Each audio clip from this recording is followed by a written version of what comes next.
வாங்கிட்டு வந்துரும்னு. ஆனால் திருமால் வந்து இந்த அம்பாள்கிட்ட வரத்துக்கு முன்னாடியே இந்த அம்பாள் 3 சிவலிங்கங்களை முழுங்கிடுறா. அதனால் வந்து 3 சிவலிங்கங்களும் 3 தலையா அம்பாள் வந்து சிவனோட ஸ்வரூபத்தையும் உள்ளே வைத்து கொண்டிருக்கா. அதுதான் மூகாம்பிகை ஸ்வரூபம். லக்ஷ்மி சரஸ்வதி பார்வதி ஸ்வரூபமாக முப்பிடாரி அம்மன் இருக்கா. இந்த முப்பிடாரி அம்மன் வந்து திரிபுராந்தகம், அதாவது 3 மித்திக்கல் சிட்டிஸ் அப்படிங்கிற இரும்பாலான நகரம், வெள்ளியாலான நகரம், பொன்னாலான நகரம், இந்த 3 நகரங்களையும் கட்டி காக்கும் எல்லை தெய்வமாக இருக்கா.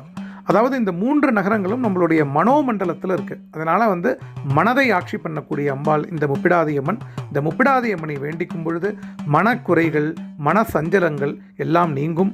இம்மையில் நல்ல வாழ்வும் வளமான வாழ்வும் மறுமையில் சத்கதியும் கிடைக்கும். முப்பிடாதி அம்மனை தொழுது நல்வரம் பெறுவோமாக.